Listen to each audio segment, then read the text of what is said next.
ಕುಮಾರಸ್ವಾಮಿ ಇದ್ದಿದ್ದು 14 ತಿಂಗಳು ಒಂದು ಬಾರಿ, 20 ತಿಂಗಳು ಒಂದು ಬಾರಿ. ನಿಮ್ಮ ಯೋಗ್ಯತೆಗೆ 50 ವರ್ಷ ಈ ರಾಜ್ಯ ಆಳಿದ್ರಲ್ಲ ಕಾಂಗ್ರೆಸ್ನವರು, ಎಷ್ಟು ಸ್ಕೂಲ್ಗಳು ಮಾಡಿದ್ರಿ? ಫಸ್ಟ್ ಗ್ರೇಡ್ ಕಾಲೇಜ್ಗಳನ್ನ 50 ವರ್ಷದಲ್ಲಿ. ನಾನು 18 ತಿಂಗಳಲ್ಲಿ ಎಷ್ಟು ಹೈಸ್ಕೂಲು, ಎಷ್ಟು ಸಬ್ಸ್ಟೇಷನ್ನು, ಏನೇನು ಮಾಡಿದ್ದೀವಿ ತೆಗೀರಿ. ಕೊಡಗಲ್ಲಿ ಮನೆಗಳು ಬಿದ್ದು ಗುಡ್ಡ ಎಲ್ಲ ಕುಸಿತವು. 1,000 ಮನೆ ಕಟ್ಟಿದ್ದೀನಿ 10 ಲಕ್ಷ ರೂಪಾಯಿಗೆ. ಒಂದೊಂದು ಮನೆ ವ್ಯಾಲ್ಯೂ 10 ಲಕ್ಷ. ಯಾವ ಮಟ್ಟಕ್ಕೆ ಕಟ್ಟಿದ್ದೀನಿ ಅಲ್ಲಿ? ನರೇಂದ್ರ ಮೋದಿ ಅವರು ದುಡ್ಡು ಕಾಯ್ತಾ ಕೂತಿನ ಕೇಂದ್ರ ಸರ್ಕಾರಕ್ಕೆ. ನನ್ನ ಕಾಲದಲ್ಲಿ 9 ಇಂಡಸ್ಟ್ರಿಯಲ್ ಕ್ಲಸ್ಟರ್ಗಳನ್ನು ಮಾಡತಕ್ಕಂಥ ತೀರ್ಮಾನ ತಗೊಂಡೆ. ಕಾಂಪೀಟ್ ವಿತ್ ಚೈನಾ ಅಂತ ಹೇಳಿ ಕಾರ್ಯಕ್ರಮ.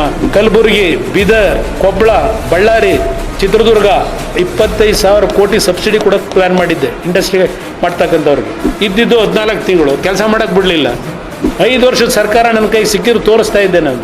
ಇವತ್ತು ಯಾತಿಗೆ ಗುಂಡಿಗಳು ಇಟ್ಕೊಂಡು ಕೂತಿದ್ದೀನಿ? ನಿಮ್ಮ ಯೋಗ್ಯತೆಗೆ ಒಂದು ಗುಂಡಿ ಮುಚ್ಚೋ ಯೋಗ್ಯತೆ ಇಲ್ಲ ನಿಮಗೆ. ಮಾತಾಡೋ ಯೋಗ್ಯತೆ ಇಟ್ಕೊಂಡಿದ್ದಾರೆ ಬಹಿರಂಗ ಚರ್ಚೆ ಅವ್ರ ಜೊತೆಲಿ. ದುಡ್ಡು ಹೊಡೆಯ ಕೆಲಸ ಮಾಡಲಿಲ್ಲ ನಾವು. 189 ಫಸ್ಟ್ ಗ್ರೇಡ್ ಕಾಲೇಜ್ ಮಾಡಿದೆ. ನೀವೆಷ್ಟು ಮಾಡಿದ್ದೀರಪ್ಪ?